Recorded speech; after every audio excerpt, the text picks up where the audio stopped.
I guess we'll go ahead and get started. Welcome, everybody. My name is Caitlin. I'm from Square Books here in Oxford, Mississippi. We're here tonight to talk about Great Circle by Maggie Shipstead. She's going to joined in conversation with, I'm still never sure, Kat Acree of BookPage. We are so excited to have them both and talk all things Great Circle. But before we get into that, I want to do a little bit of Square Books housekeeping and talk about some upcoming events, all of which are free to attend, like this one. So here we go. Tuesday, May 19th at 5:30, our friend Jim Shepard joins us on Zoom in celebration of his latest novel, Phase 6. Marie Helene Bertino, author of 2 a.m. in the Cat's Pajamas, will join him in conversation. Phase 6 is a prophetic pathogen thriller. It's a spare and gripping novel about the next pandemic, and it was actually completed by Jim before COVID-19 even emerged. And it really kind of reads like a fictional sequel to our current crisis. Thursday, May 27th, we'll have Monica West in conversation with our beloved Kiese Lehman for her debut novel, Revival Season. Anne Patchett calls it tender and wise, and it tells the story of the daughter of one of the South's most famous Baptist preachers. She discovers a shocking secret about her father, and this puts her at odds with both her faith and her family. It's incredibly powerful. It's a dazzling debut. Join us. And then Wednesday, June 2nd, Tasmanian author and honorary Oxonian Richard Flanagan will be here on our Zoom screen for his newest novel, The Living Sea of Waking Dreams. It's a wrenching novel of family, climate change, and resilience of the human spirit, an elegy to our disappearing world. So please join us for all 3 of those. Enough about them. Let's move on to Maggie and Kat. Maggie Shipstead is the New York Times bestselling author of the novels Astonish Me and Seating Arrangements, and the winner of the Dylan Thomas Prize and the Los Angeles Times Book Prize for First Fiction. She is a graduate of the Iowa Writers Workshop, a former Wallace Stegner Fellow at Stanford, and the recipient of a fellowship from the National Endowment of Arts. Kat Acree is deputy. Am I saying your last name right, Kat? I forgot to ask you. No, but no one ever does. It's okay. How is it? I'm sorry. I was supposed to do that before we went live. It's Acree.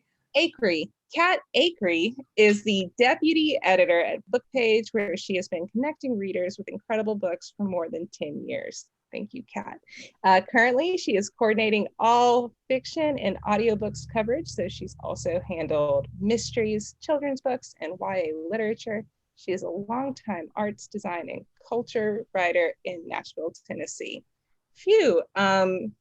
Before I hand it off to y'all, I just want to brag on Great Circle a little bit. It is a #1 indie next pick. It's also this month's signed first pick at Square Books, and the recipient of a dizzying amount of well-deserved praise. We are so thrilled to have you here, Maggie, and you as well, Kat. I'm going to go away and let y'all take it from here. Folks, please submit questions in the Q&A function, and we'll come back near the end of all this to talk about that. All right, y'all have fun. Thank you. Thanks, Caitlin. And huge thank you to Square Books for hosting this event. And thank you for everyone listening in today. Maggie and Great Circle were a really easy choice for the May issue cover story of BookPage.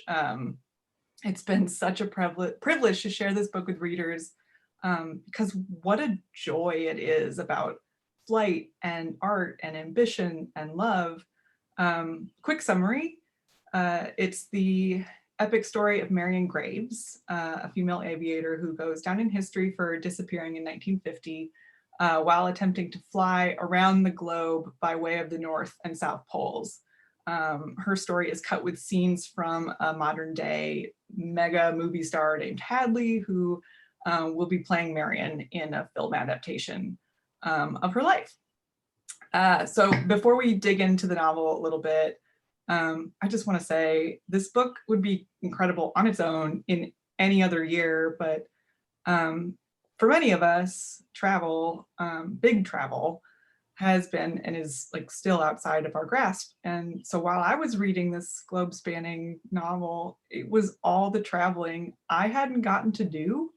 You know, there's like different kinds of traveling, obviously, but for some, it's about seeing as much as they can of the world, about making mistakes in places that you've never been, and then figuring out ways to get out of those mistakes. And a story like Marion's just hit the mark for me. So Maggie, my first question for you is, you know, you've been earthbound over the last year too. Did you find yourself tapping into the world of Great Circle in this way? Hmm. Well, yeah, it is. It's really funny timing. I mean, even when we chose the pub date, I think that was either right before the pandemic or in the very early days of it. So we had no idea that people would be quite as hungry for freedom and for movement as they are, which I think is sort of a way that people connect to Marion maybe more viscerally now than they might have before. Yeah, I tend to write a lot for travel magazines, right? Especially in the last couple of years before the pandemic, 2018, 2019. I think 2019 I was out of the country for more than 100 days. And then, yeah, my last time on an airplane was February 2020, coming home from India. So it's been, I mean, in some ways, fortunately, the book was pretty much done. Like my editor and I were in our very last round of edits in the first months of kind of lockdown. And so I wasn't having to generate new material mercifully, except for little bits and pieces. And then for, I don't know, 4 or 5 months, we were doing copy edits. And then I did 2 rounds of page proofs. So it was kind of some of the drudgery of publication. It was actually pretty well timed. And yeah, I found that the pandemic was not a creatively productive time for me. I think there's something on the surface where you're like, well, I'm stuck at home. I won't be interrupted. Like, you know, authors are always going out and seeking that. And then it was just so distracting. I think too, I hadn't really understood that how much, you know, quote unquote inspiration I gained from just like taking my computer to a coffee shop and having people be around me, or like having just ongoing human interactions with friends and like thinking about other people's minds. I think there was just this sort of deep self-absorption or something that wasn't very helpful. But yeah, it's been nice, you know, now as things are opening up a little bit, just to yeah, think back on some of the places that I went in writing the book and that the book talks about. So something about the traveler mentality, and obviously I'd love your side of that, but it's a bit about, for me, it's like wanting to see everything. But that doesn't really work when you are wanting to see the whole of one person's world. And so the two storylines that we've got here are working together in a really interesting way to illustrate something about that. We've got Marion, who is like this myth like figure. She's defying categorization in her own era. And then when she disappears, she becomes this point of fascination for decades, which culminates in Hadley's acting role. But what's nice about Hadley is she isn't concerned with Marion's whole story, not real, like she doesn't need to know all of it, I mean, so because she's a celebrity. So she understands that people cannot be fully known, despite how adamant onlookers are in knowing them. There's a part when Hadley describes what celebrity is, and she describes it as like a reverse panopticon, with like the person in the center and the guards all around. You don't know how many people are looking at you. I would love for you to speak about what you were exploring with how these two timelines are working together in this way. Yeah. Yeah, so Hadley is she's in sort of a Twilight-esque, you know, romantic film franchise that's hugely successful. She's very, very famous. She's dating her co-star. And so everybody who loves the books that the movies are based on and loves the movies has sort of put all their sort of romantic feelings now on these real people in addition to the characters. And so she's getting tons of sort of paparazzi images of her and like weird rumors about her out there. And so she knows, as you said, just perfectly well that any little bits and pieces that you get from someone else's life, you're going to misinterpret. There's sort of no way get it right. And there's, there's really no way to fully know another person, even person we live with or have known our whole lives. There's just this, barrier between the internal and external worlds. And that's sort of, I don't know, I was going to say kind of a tragedy of human life, but in a way, I think just the project of trying to forge connections with other people is beautiful because it's impossible and it's imperfect. And it's kind of people trying their best to reach across this gap. So I'm not sure Hadley understands that, but she knows that, people can't quite be known. And so that was part of the reason I included her point of view. Although I'm not sure I knew it at the beginning. I had started writing the book in fall of 2014, and I started writing Marian's story without a clear plan, but from the beginning, that's still the beginning of the book, so before she's even born. And I think within a few weeks or a month, I wrote this section in Hadley's voice, her first person voice, that had sort of nothing to do with what I was writing, my novel project. But I knew it was sort of the missing piece. And it was the scene where Hadley leaves a nightclub with this sort of John Mayer type pop star. And apologies if you hear trash trucks driving by. And sort of blows up her relationship semi-purposefully in public. And I just was like, oh, this has to be part of the book. I don't know how, but it will be. And so, I came up with the idea that Hadley would play Marian, and then gradually they became more entwined. But I wanted just a really different voice and a really different sort of tone. I've been saying more of like an acidic note than Marian's.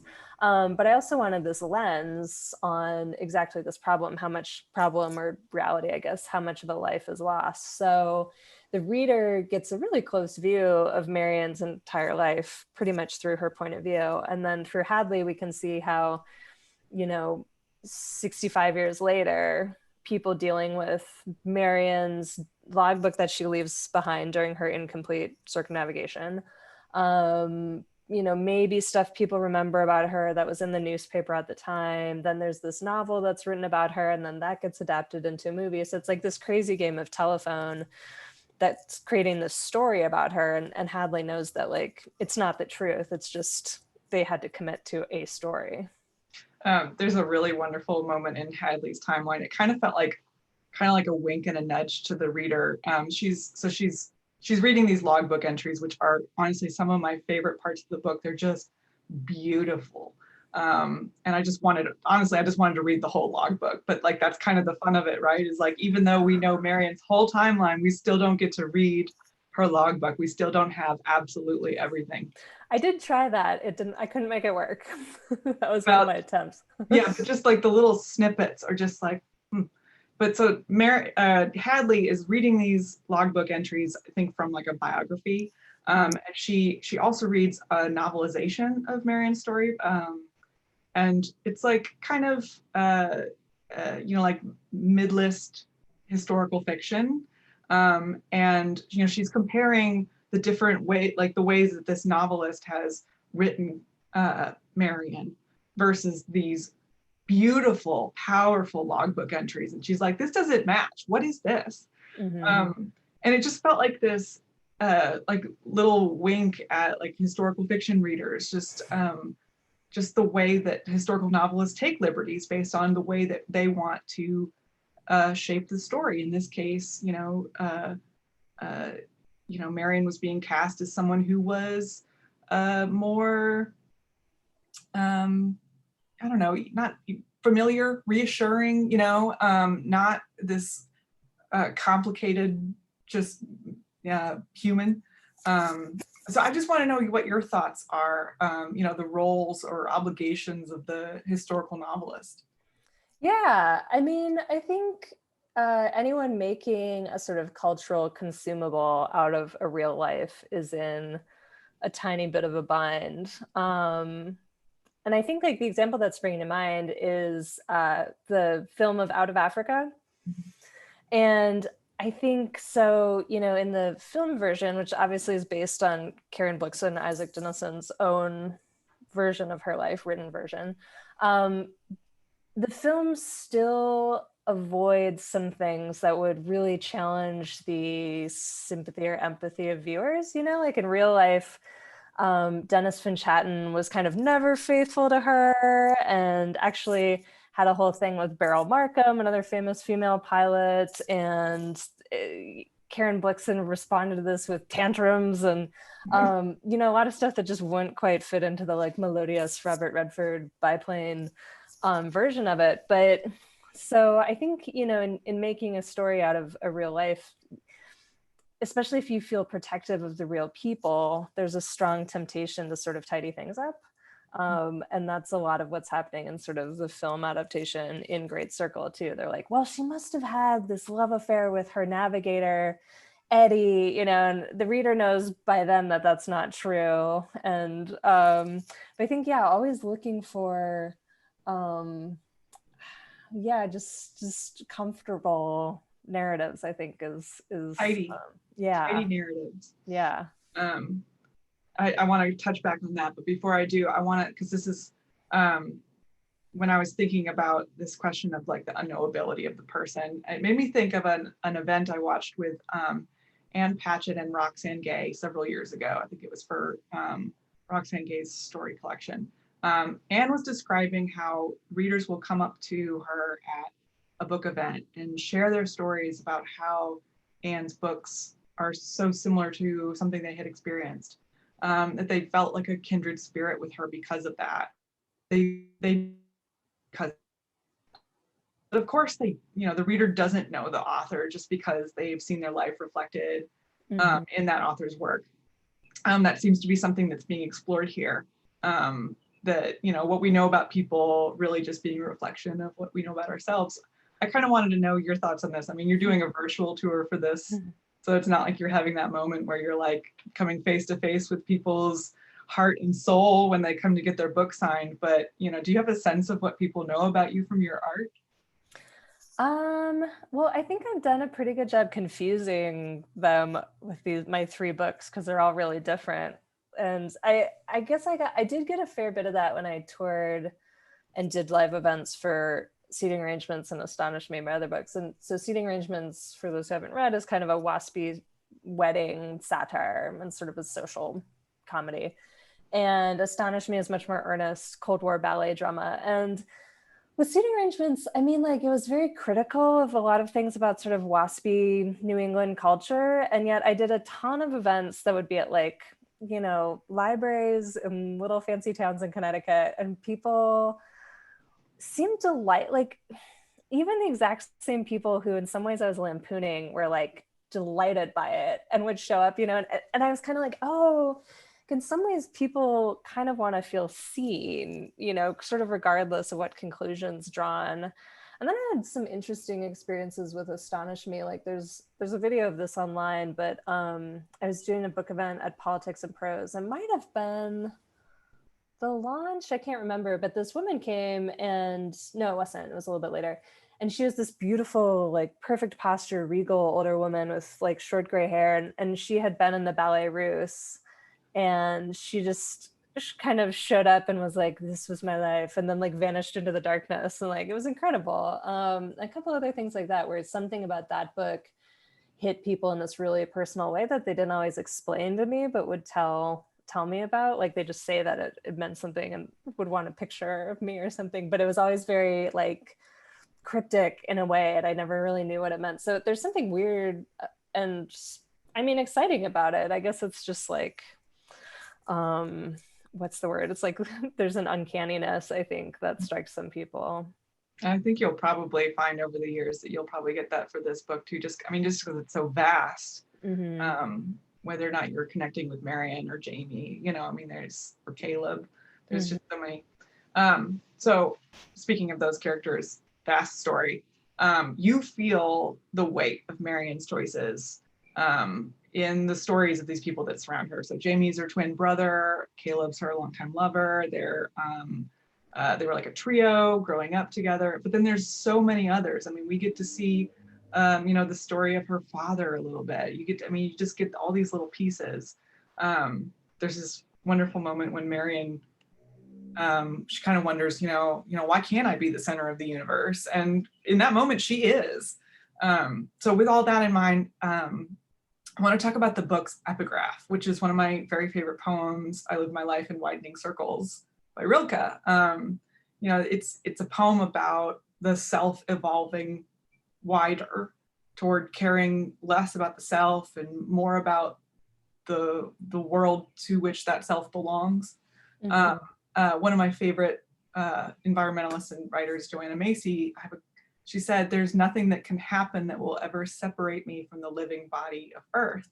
And that's something that we see in Marion's story, but in a way that I've never thought about. Her desire to fly, her eventual impulse to circumnavigate the globe, that's directly connected to her passion for the planet and her place on it.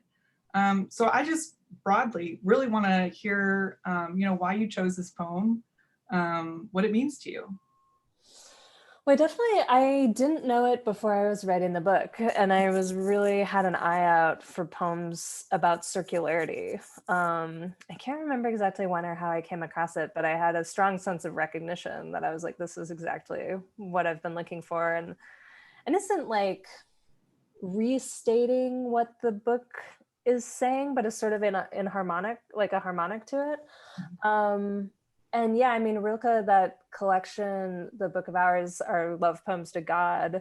And I think, God is a presence in Great Circle, but this sort of sense of largeness and of infiniteness and of unknownness. And just in the poem, his willingness to keep circling an idea or belief without ever knowing what it makes him. I think there's sort of a mysteriousness to Marion's impulse to circumnavigate the world. And kind of one question that's in the book, I think, is, she doesn't complete the circle, but if she had, what would that even have meant? It's a lot of work to deliver yourself back to where you started, and then the horizon's still there.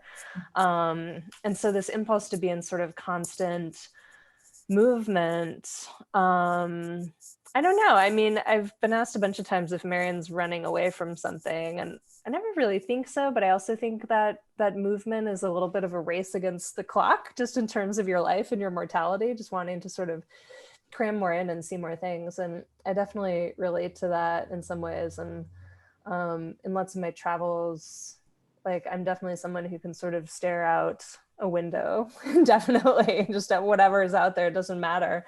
And I always want to see more things. Can never really be satisfied. Mm-hmm. We see that a little bit. Jamie's got his own version of it too. Her twin brother, he's just such a special character. He's this brilliant artist, and he's trying to capture what he calls the too bigness of the world. And he gets frustrated by the limitations of two-dimensional painting.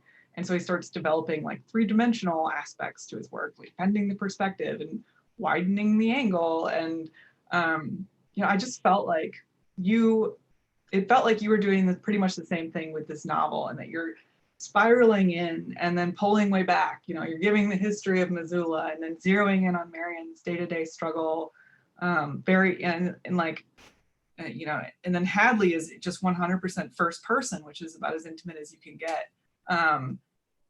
But then, in the same way that painting as a medium is very classic, the structure of your novel is quite classic. So I'd love to know, if you felt the connection between the book you made and the art that Jamie is making.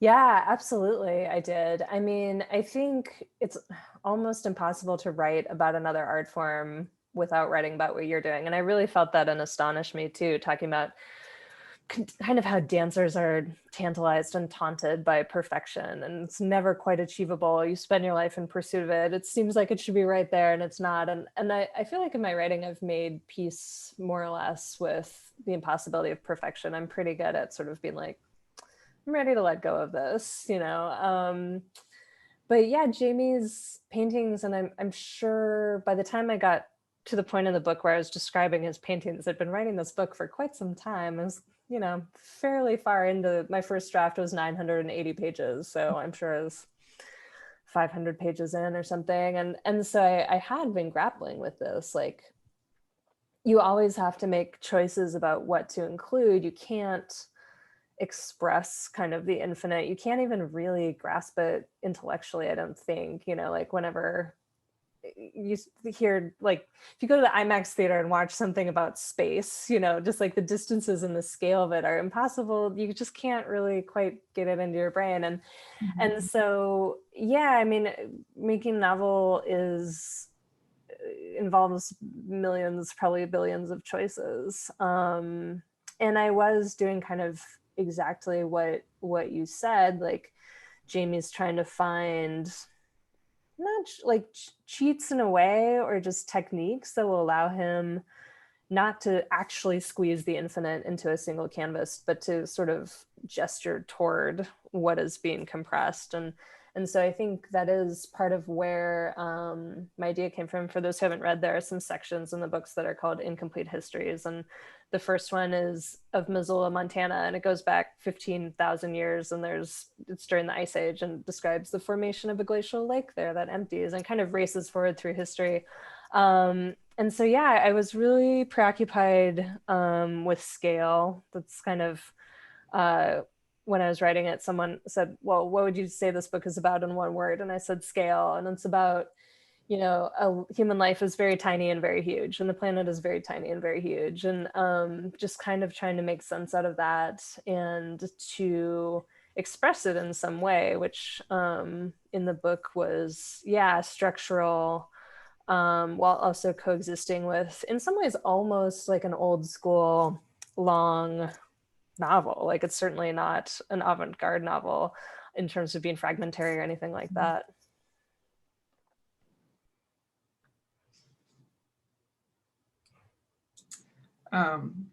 Sorry. So kind of on the heels of that, the vastness of this undertaking, this is me kind of putting my own feelings into it, I guess, a little bit, is I'm amazed that it didn't carry any frustration in trying to capture the too bigness. Marianne, she knows the horizon can't be caught. But like it doesn't, she's gonna do it anyway. But I never got necessarily frustration that, maybe it will be outside her grasp. I guess I'm just wondering how something this grand reaches its end, and about the mindset required to bring it there. You mean in terms of writing the book, or in terms of Marianne's journey? In terms of your journey. Well, yeah, I mean, I'm glad so when I started, like I said, I just didn't have a plan or an outline. And I knew she would disappear flying around the world. And I had the year that would happen sort of dictated for me, kind of by when I could have made the flight happen. And I needed an expedition to be in East Antarctica at that point. So that's how I sort of nailed down the year.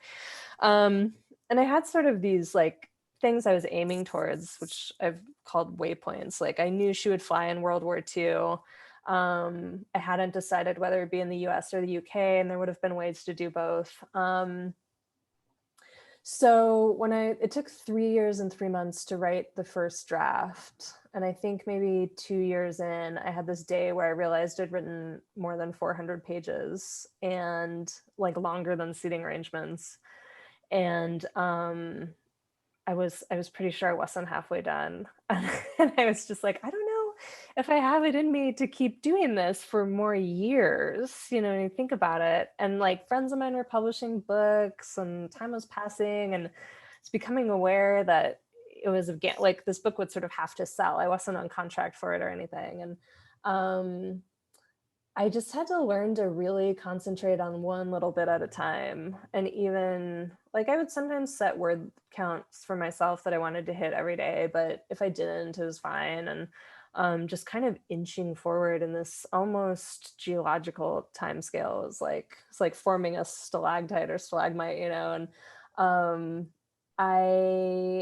so when I got toward the end, and it was structured a little differently, I had Marianne's flight broken up and like interstitially throughout, which didn't really work. But so I could kind of tell as I was nearing the end, and I won't ruin the ending, but I hadn't decided how the book would end until I really had to, until I was pretty close to it. So yeah, it was definitely a fear of mine that I wouldn't be able to wrap it up or like pull it together. And at least I had this endpoint of her disappearance, her death, um, to confine it. Because without that, I don't even know. This is the first book I wrote that didn't start as a short story, so it's just kind of this crazy amorphous like. So yeah, it would be a lie to say it wasn't incredibly difficult. It was incredibly difficult to sort of make it all come together. And then it took substantial revision too. It had to have helped that, well, I'm assuming it had to have helped that Marion's sense of self is so clear. Like, did that help you in bringing it home? Like, as much as a person can't be known, she is so clear. Her single-minded passion for flying, the fluidity of her gender, the rightness of the choices she makes when honoring her core self. Like, there's at one point she says, like, she can't really fathom that others don't see her for exactly who she is. That's how clear she is to herself, which is pretty amazing. I don't know many people like that. Did that help? Yeah, you know, I'm not sure I've ever thought about it in terms of helpfulness, but it certainly did. I mean, because she has this one thing she feels she has to do and she's willing to sacrifice for it, I could always sort of return back to that. And people do change, I believe, and people also change their minds, which that was actually something I learned from the Elena Ferrante books. Like her characters are constantly changing their minds. They're like, one page they're like, I must stay in the neighborhood forever and never leave it, and the next page they're like, I must leave the neighborhood and never come back. And they're constantly oscillating between these things. And I was like, oh, that actually feels real. Like, I think it's more common in novels for people to like decide something and then do it than in real life. There's a lot more like, so I tried to bring in some like internal back and forth, but her ultimate decisions that she acts on are, I think, pretty consistent. And not always, you know, I don't know. She's so willing to sacrifice for this idea of freedom, and of being able to fly, that, I mean, those sacrifices are real, you know, it's not without real loss. And yeah, and it's a decision she has to make over and over again. Like as a teenager, she's like, well, I must fly. But in order to sort of protect that and to protect this life she's chosen for herself takes constant recommitment and sort of fending off other kinds of lives. Yeah, and when she gets into those other kinds of lives, even for just a moment, it feels weird. It feels like, how did you end up here? And I mean, it's visceral. And like, as her story is unfolding, I think you mentioned earlier that there's like kind of a not a drive, but just like a push, like an urgency. Because as her story is happening, we're seeing the history of aviation, and more specifically, the history of women in aviation. You know, Amelia Earhart, female pilots in World War II. We're reading about records being broken as Marion is still learning to fly, and it feels like this push-pull of time. Like, hurry up and get to your future, even though that, you know, we know that her future has something really potentially terrible at the end. So I guess, you know, tell me a bit about this, you know, balancing this like female aviation element, or even just like the historical elements that you weave in to provide those push and pull to their lives. Yeah, I mean, I very much wanted her to be in the context of reality and of history. And so I was never tempted to write, you know, a fictionalization of Amelia Earhart, although Amelia Earhart was one of the initial inspirations, not so much like as a person or a pilot, but just by the fact that her disappearance has really changed. It has created this aura and this legacy that's really different than she would have had if she lived to be 95, and you know, or if she had disappeared in a part of the ocean where there was absolutely no way to come up with a counter narrative. Like, I think she definitely crashed in the ocean and drowned immediately. Like, nothing else makes sense, and I find it really annoying that people are so credulous about her. And on her transatlantic flight, she almost crashed in the ocean and drowned. And if she had, you know, I don't think we would remember her. Lots of pilots, including women, did exactly that in the 20s and 30s. And there were lots of female pilots who are really famous and were household names, and we now don't remember. And it's just because they weren't sensationalized in the same way. Not to detract from Amelia Earhart, she definitely made some historic flights, but so did a lot of people. So some of that was just wanting to bring in this idea that Amelia Earhart wasn't like the only female pilot out there. And I wanted, like, Marion has thoughts about these real life pilots and characters, but I also just, as I learned more about aviation and writing the book, the sweep of it is amazing. Like, the fact that Charles Lindbergh flew across the Atlantic in 1927 and then was present at the launch of Apollo 11, just the fact that those two things happen in one person's life is incredible. And how rapidly aviation changed the world and changed our sense of geography and of accessibility. So yeah, it was always, and I think my research very much fueled the plot. Like, I was always coming across things where I'd be like, "Ooh, that's interesting," and it goes, and that was true of Jamie becoming a combat artist too. Like, that was something I just found along the way. Or trying to think of other examples. There are a lot of them where just I'd be looking for the answer to one question and something else would arise, and then the book would take sort of this left turn after it. Yeah. Well, should we open it up for audience questions? I can keep going, but if there's some chat, we can do that. So it seems like folks are maybe a little shy, but also, like, this conversation has been so good. I imagine they were just kind of rapt like I was. So maybe, Kat, if you have a couple more, and that might kind of, embolden some of our attendees to Sure. energy. Okay, so I don't have a whole lot of context for Antarctica. Honestly, most of what I have known about it before I started, like, prepping for this event was the Werner Herzog film Encounters at the End of the World, which has the world's saddest scene of all time. If you haven't seen it yet, you have to, because it's the saddest scene of all time. There's a penguin, that's all I'll say. But the way that film is told is like, he goes down there to be like, who are these people? I'm not going to do a voice. Who are these people that live at the end of the world? And I guess I wanted your thoughts on the people at the end of the world, because to me, morning sad penguin scene. Just because after reading this novel, it feels like the majesty and loneliness of a landscape like Antarctica doesn't feel so different from somewhere, outside of Missoula, or like the, Canadian Arctic. There's just like there's these spaces that are kind of, I don't know, void of people or something. And I don't know that I don't know. What are your thoughts?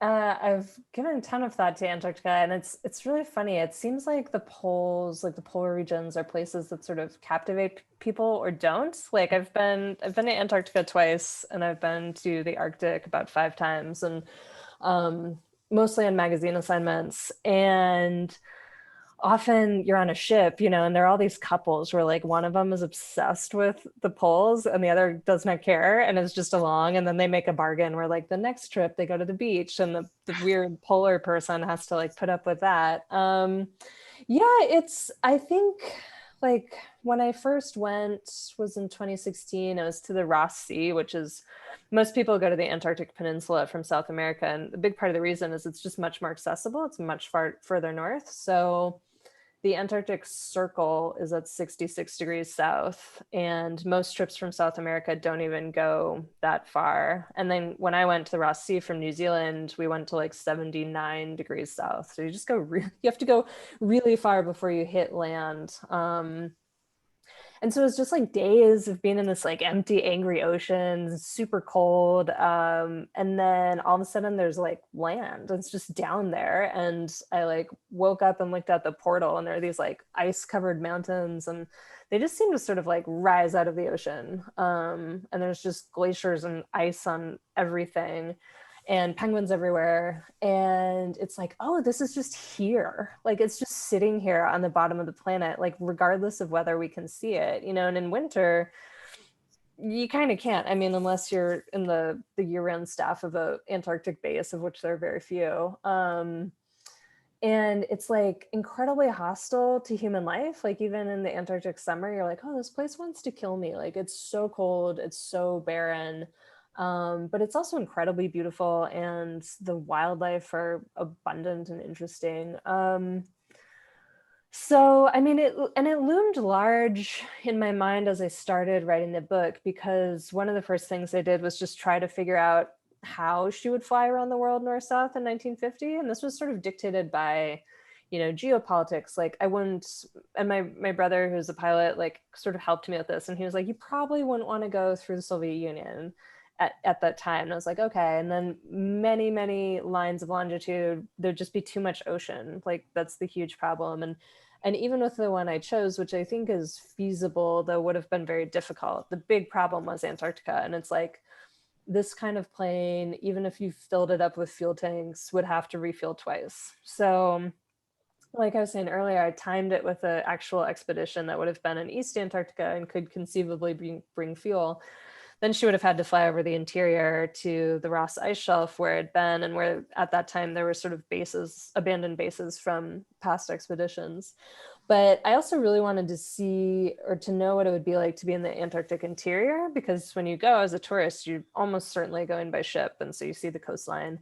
But of course, the vast majority of it is just this never-ending sheet of ice that's thousands of feet thick. And it's possible to get there as a tourist. It's like prohibitively expensive. It's in the tens of thousands of dollars. And I was like, you know, I don't think I can get an assignment. But what I did instead was I did an assignment for Outside Magazine about the pilots that do our polar airlift in C-130s. And they train in the northern summer, the Antarctic winter, in Greenland. And so I flew in the back of a cargo plane from upstate New York to Greenland.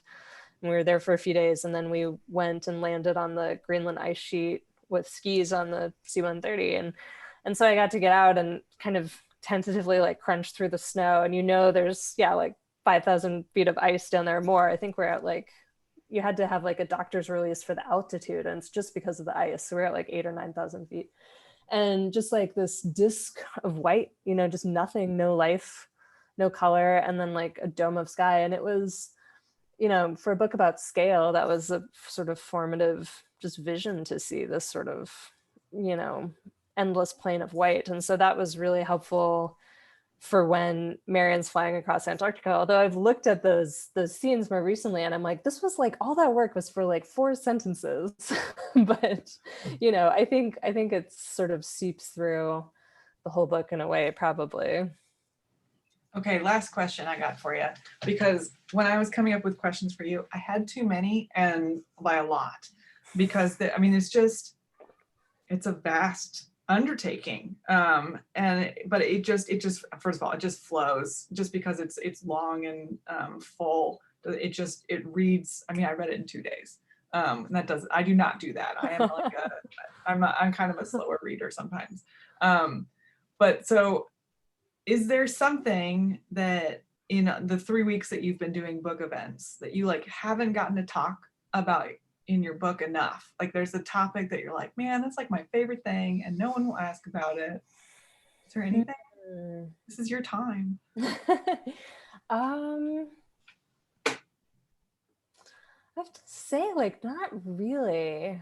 And I think I've just now managed to forget about all the parts that I haven't talked about every day. And then some things, you know, you can't talk about because it is like a book that's very possible to have spoilers for, several different spoilers. I mean, I guess like I thought the wartime stuff, it falls in this sort of place in the book where structurally there's bound to be like a little bit of like a lull or something, but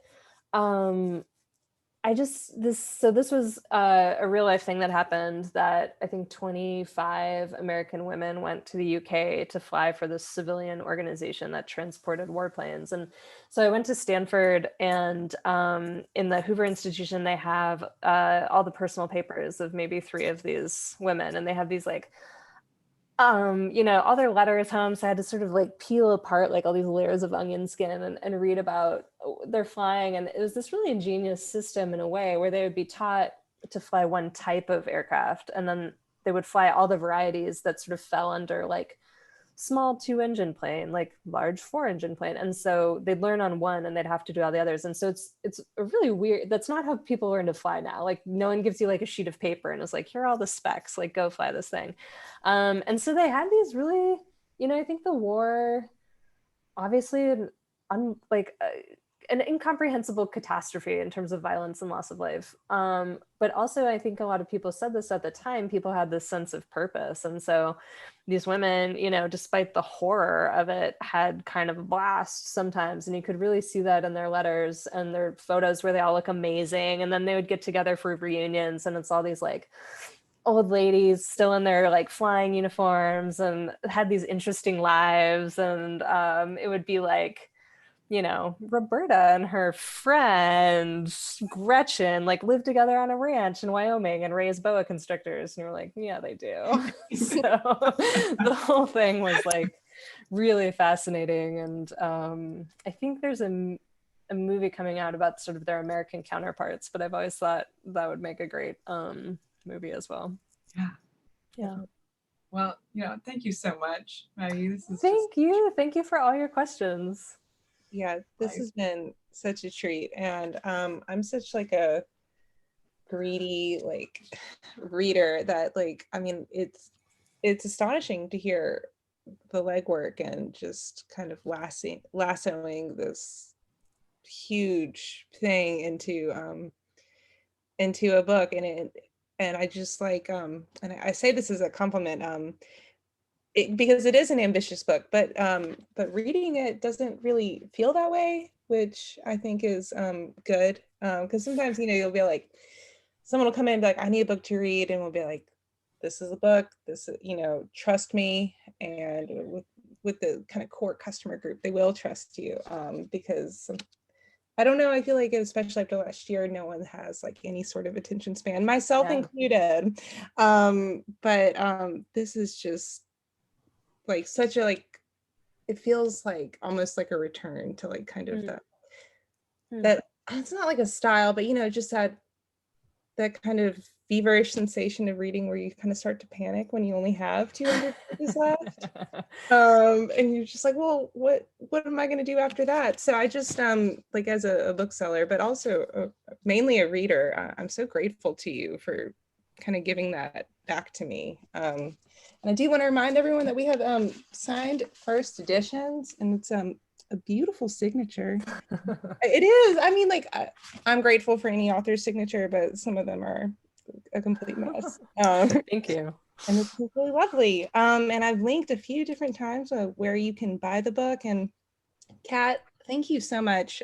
This has been so wonderful. I'm so glad that you could join us and do this. Your questions were wonderful, like great. Probably going to reach out to you again to do more of these. You were so good. You can tell me now. I've heard it before. But in the meantime, I just want to thank everybody for joining us. And if you don't already have this book on your shelves or on your nightstand, get it. Change that. Yes. And get it online, over the phone, in person at Square Books. And just so grateful for your support. We couldn't have events like this, virtual or in person, without your support. And I don't know, it's just a happy little book ecosystem, and you're all so important too, and we're so grateful to you. But I'll stop rambling. Thank y'all for spending your evening with us, and we will see you around. All right. Bye. Bye.